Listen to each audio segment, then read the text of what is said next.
They sold more records than the Beatles in 1967, but happiness never followed. One member sank into alcoholism after quitting, sleeping on a mat in a cheap boarding house. Another felt trapped by his image, which ruined his marriages and mental health. Success became a prison. Within 9 years, 3 members died, one from a sudden heart attack, another from rare cancer, and the third just weeks after their farewell tour. Only one remains to tell the sad story of the Monkees. It all started with a simple idea. Bob Rafelson had always dreamed of making a TV show about a struggling band, but no one seemed interested. Then, in 1964, everything changed. The Beatles' movie A Hard Day's Night exploded across the world, and suddenly Rafelson's idea did not seem so crazy. Together with his partner Bert Schneider, he reworked the concept. They wanted to create an American version of the Beatlemania magic, but for television. It was not just inspired by the Beatles, it was built to mirror them. Getting NBC to believe in the show was not easy. The first pilot tested horribly. Viewers did not get it. The show looked rough. The actors wore their own clothes, and Micky Dolenz was even credited under his old stage name, Mickey Braddock. Most executives wanted to scrap the whole thing. But Rafelson did not give up. He took a huge risk. He re-edited the pilot and added clips from the actors' auditions, showing their real personalities instead of just the characters. This bold move worked. The new version tested through the roof. NBC quickly ordered 2 full seasons. What had started as a crazy homemade project suddenly became a full-blown TV show, winning Emmy Awards and changing television forever. But the Monkees was not just about entertainment. Behind the scenes, it was a business machine. Columbia Pictures knew exactly what they were doing. The TV show was not just there to make people laugh, it was there to sell records, posters, toys, lunchboxes, and even Davy Jones dolls. Jackie Cooper, an executive at Columbia, openly admitted it. In 1967, the Monkees sold more records than the Beatles and the Rolling Stones combined. Their first album stayed at #1 for 13 straight weeks and barely left the charts for over a year. Their wool caps, board games, and trading cards filled store shelves. The Monkees were not just a band, they were an empire. The way they found the Monkees was just as wild. In September 1965, an ad popped up in Daily Variety and The Hollywood Reporter. It screamed, "Madness auditions." They were looking for 4 insane boys aged 17 to 21. They wanted musicians, but more importantly, they wanted energy, the kind you found at a place like Ben Frank's coffee shop in Hollywood. Hundreds showed up. About 437 hopefuls stood in line, dreaming of TV stardom. Some big names even tried out. Stephen Stills auditioned but got turned down because of his bad teeth and thinning hair. Paul Williams, who would later write huge hits, did not make it either. Harry Nilsson and Danny Hutton of Three Dog Night tried too. During auditions, Rafelson and Schneider would mess with the applicants to see how they reacted. Michael Nesmith showed up carrying a laundry bag, afraid someone would steal it if he left it outside. Peter Tork fought back when they pulled his chair out from under him. Their quick, offbeat reactions helped land them the roles. And no, despite the rumors, Charles Manson never auditioned. The final 4 could not have been more different. Davy Jones was already famous, a Broadway star who once shared a TV night with the Beatles on The Ed Sullivan Show. He was already signed with Columbia before the Monkees were even an idea. Micky Dolenz had been a child star on a show called Circus Boy and had to adapt his drumming because of a childhood disease that affected his hip. Michael Nesmith was the only one who actually saw and answered the original ad. His mother had invented liquid paper, so he did not really need the money. And Peter Tork, the oldest, came from the Greenwich Village folk scene and only showed up because his friend Stephen Stills suggested it after getting rejected himself. Some critics called them fake. Some said they did not deserve their fame.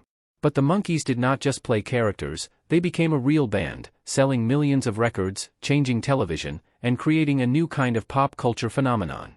What started as a crazy experiment ended up shaping the future of music, television, and the entire idea of what it meant to be a teenage idol.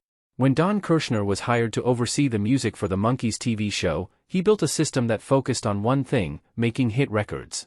To him, it did not matter if the band could play instruments or not. All he wanted was success, and he did not trust the 4 young guys hired for the show to deliver it.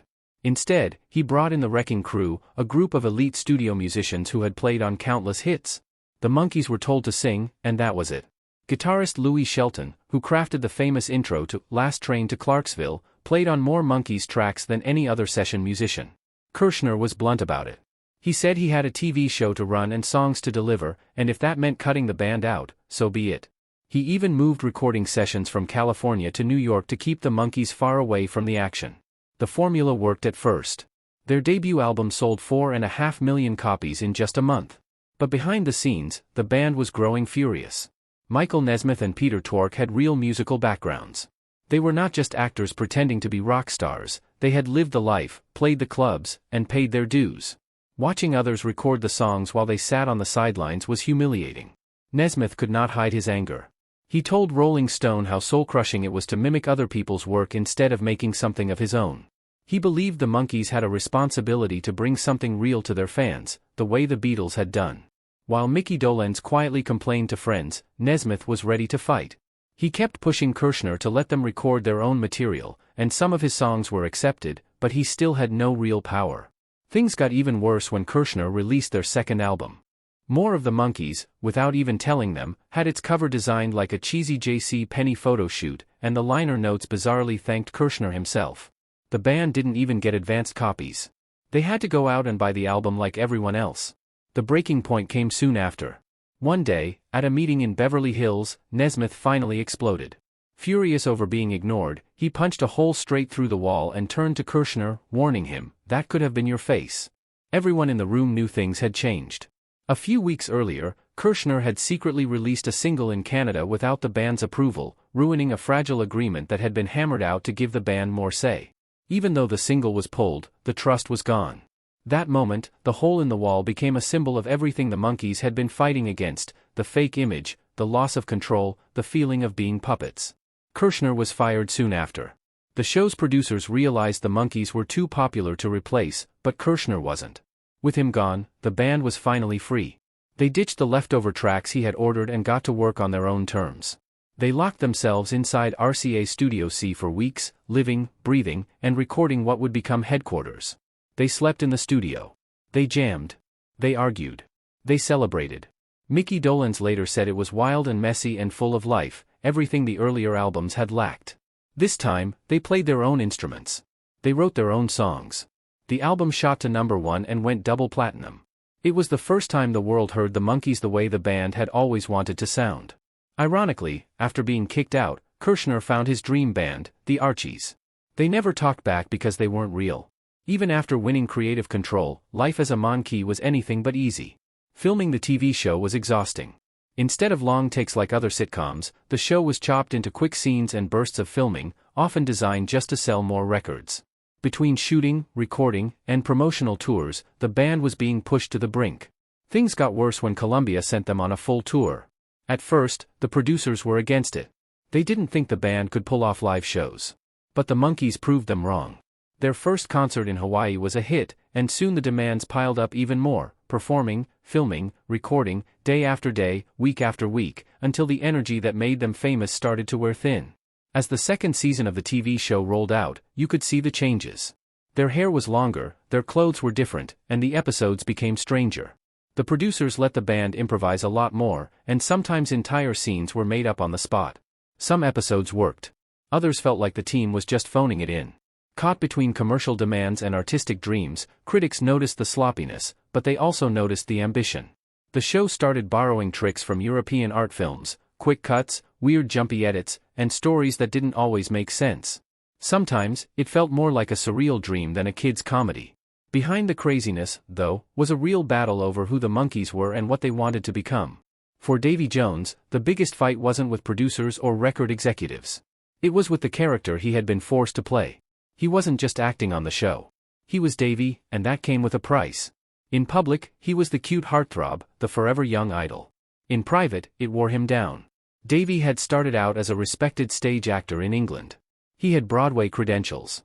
He had even appeared on the Ed Sullivan Show the same night as the Beatles. But none of that mattered now. Everywhere he went, people expected him to be Davy, smiling, charming, perfect. He later admitted the pressure drove him to the edge, affecting his marriages, his kids, and his mental health. By his late 20s, Davy was already being treated like yesterday's news, and it left scars he carried for the rest of his life. When he passed away in 2012, it wasn't just the end of a life. It was the closing of a chapter that had once been filled with so much promise. Peter Tork's journey wasn't any easier. He had come into the Monkees with a real musician soul. He wanted the band to be a band, but more often than not, he felt completely alone. He later said he believed in the idea of the group more than anyone else, but it seemed like nobody else shared that dream. The recording process drained him, and while others joked about banging tambourines all day, Tork felt like he was watching a real opportunity slip through his fingers. To cope, he turned to drugs. He was open about it later, admitting he was the first Monkee to get stoned and that eventually they all joined him.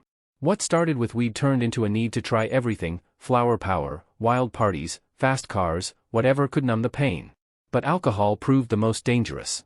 Peter drank heavily for years until he finally sobered up in the 1980s. His struggle showed just how deep the wounds ran from those wild but deeply confusing Monkees years. When the Monkees released their first album on October 10, 1966, nobody expected what was about to happen. Their self-titled debut didn't just make a splash, it exploded. It climbed the Billboard 200 chart and stayed at number 1 for 13 weeks straight, something unheard of for a brand new band. Even the Beatles, who had just released their highly praised Revolver, couldn't hold on to the top spot once the Monkees arrived. And it wasn't just America that caught Monkee mania. The album topped the charts in the UK the following year too. Critics didn't know what to make of it. Many saw the Monkees as a manufactured group created more for TV than for real music. But none of that mattered to fans. The album went on to sell more than 5 million copies and was certified quintuple platinum. It wasn't just a one-time success. The Monkees would go on to have 4 number-1 albums in a row, something even the biggest rock bands struggled to achieve. While the album ruled the charts, one song in particular took over the world. I'm a Believer, written by a young Neil Diamond and sung by Micky Dolenz, hit number 1 in America at the end of 1966 and refused to move for 7 straight weeks. It closed out the year as a smash hit and carried that momentum into 1967, becoming the best-selling single of the year. Wherever you turned, the song was playing, in the United States, the United Kingdom, Australia, Canada, Ireland, and New Zealand. Critics loved it too. Billboard called it a dance mover with instant impact, and Cashbox praised its catchy sound and harmonies. Even years later, it remained a pop culture giant, earning a place in Rolling Stone's list of the greatest songs of all time. Neil Diamond later recorded his own version, but it was the Monkees' recording that became the one everyone remembered. As their fame skyrocketed, a wild claim started spreading that in 1967 the Monkees sold more records than the Beatles and Rolling Stones combined. It sounded unbelievable, and that is because, in a way, it was. Mike Nesmith, one of the Monkees, later admitted he made it up during a 1977 interview. He said he did not trust reporters and decided to have a little fun. But once the story was out, it took on a life of its own. Even major magazines like Rolling Stone repeated it as fact years later. Still, made up or not, the Monkees did not need any tall tales to prove their success. They had 4 number-1 albums in just 1 year, dominated the charts for more than half a year straight, and sold millions of records around the world in just 2.5 years. For a group that some people did not even think was real, the Monkees built a legacy that was very much the real deal. By early 1968, everyone at NBC and even the Monkees themselves felt the show had run out of steam. At first, it had been a huge hit, pulling great ratings and helping the band sell 35 million albums, even outselling the Beatles and the Rolling Stones combined. But the episodes started feeling the same, and the magic was fading. NBC decided to cancel it after just 2 seasons. The final episode, written by Micky Dolenz, made fun of the TV business itself. It even had a creepy evil eye that hypnotized viewers, a jab at the industry. Folk singer Tim Buckley closed the show with the haunting song, Song to the Siren, almost like a goodbye letter. If the show had been renewed, the Monkees had big plans to change everything: no more sitcoms, just live shows and music. But they never got the chance. After the cancellation, the band slipped out of the American spotlight. Peter Tork later said, "We toured the Far East, made a movie and a TV special, but in America, we just disappeared. That is why nothing else we did took off." After the TV show ended, the Monkees tried to reinvent themselves with a movie called Head. It was their bold attempt to break free from their manufactured image, but the plan blew up in their faces. Head cost $750,000 to make and earned just $16,000 at the box office, a disaster by any measure. Jack Nicholson helped write it during wild drug-fueled sessions with the director Bob Rafelson. The movie did not even try to hide its message. In the opening scene, Micky Dolenz jumps off a bridge, symbolically killing the fake version of the band. Later, they sang lines like, "You say we are manufactured. On that we all agree." They wanted to tell the world they were more than just a product, but their teenage fans did not understand it, and the adults they wanted to impress stayed away. Even the movie's ads were strange, just a man's forehead with the word "head" slowly appearing. Critics hated it. One review in the New York Times said it was only worth seeing if you were high. The movie's failure crushed any future film plans and hammered their reputation.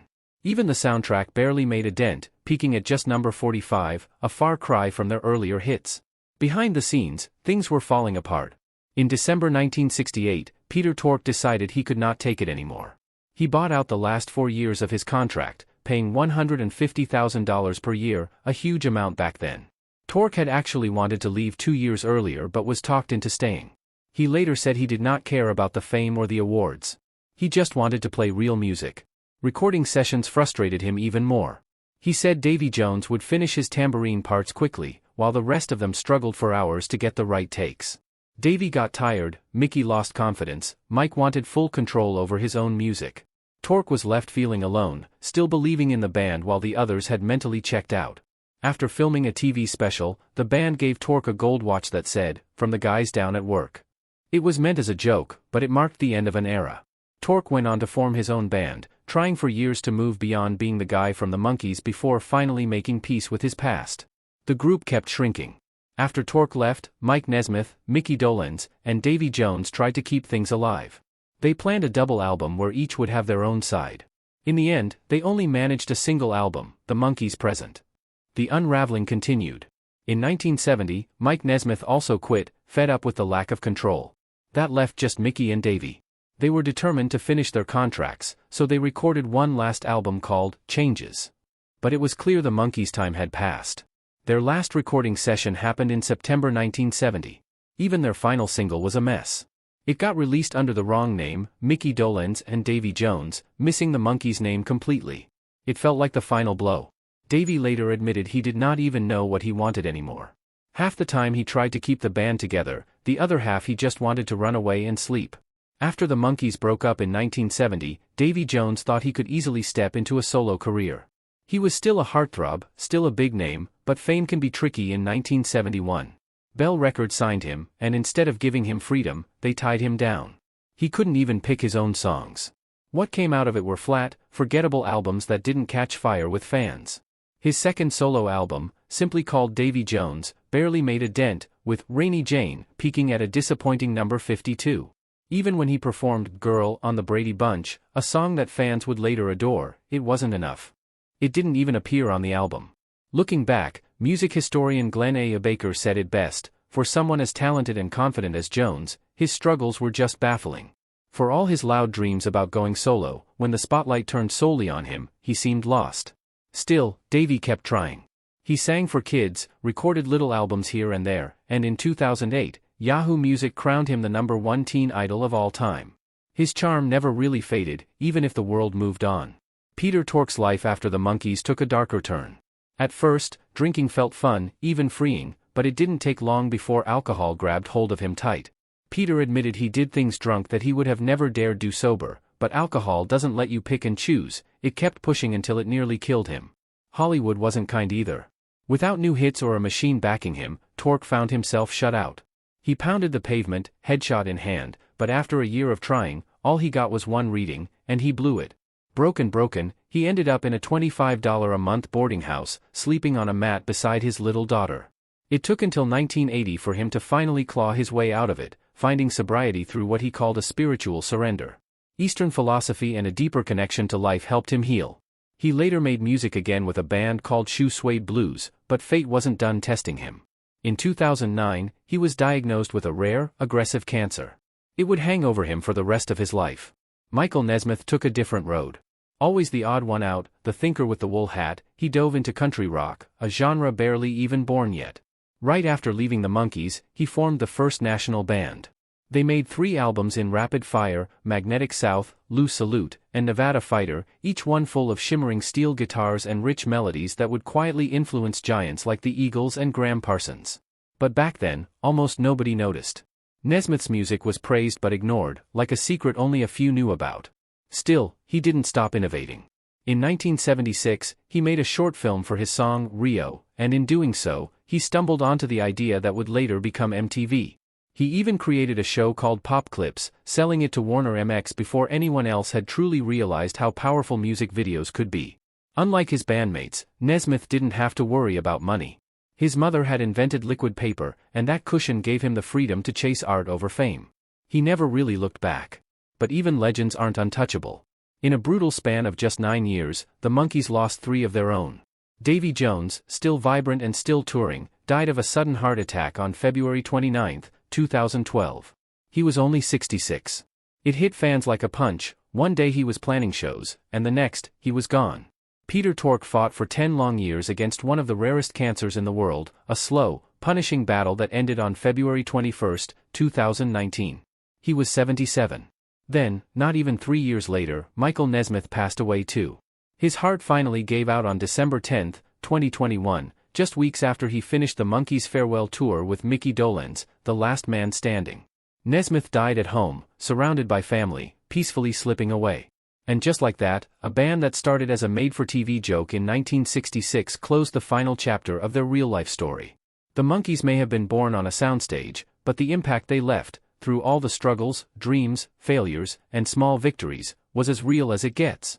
The Monkees were one of the biggest bands of the 1960s, but you wouldn't know it by looking at the Rock and Roll Hall of Fame. Even with 4 number-1 albums, 3 chart-topping singles like I'm a Believer and Daydream Believer, and more than 21 million records sold in the United States alone, they still haven't been inducted. This snub has frustrated fans for decades. Petitions have been started, debates have flared up, and some believe the real reason is personal. Peter Tork, one of the Monkees, said it openly back in 2007. He blamed Rolling Stone magazine's editor, Jan Wenner, claiming Wenner used his veto power to keep them out. Critics have often said the Monkees weren't real musicians because they started as a TV band, but that argument falls apart fast when you look at the numbers. The Monkees had more top 20 singles than bands like the Animals, the Rascals, and even Black Sabbath, groups that are already in the Hall of Fame. In 1967 alone, they sold more albums than the Beatles and the Rolling Stones combined. The anger over their exclusion even spread to other artists. Michael Stipe from Rem once said he didn't want his band inducted until the Monkees were. Rem eventually got in anyway in 2007. But despite the disrespect, the Monkees kept proving themselves.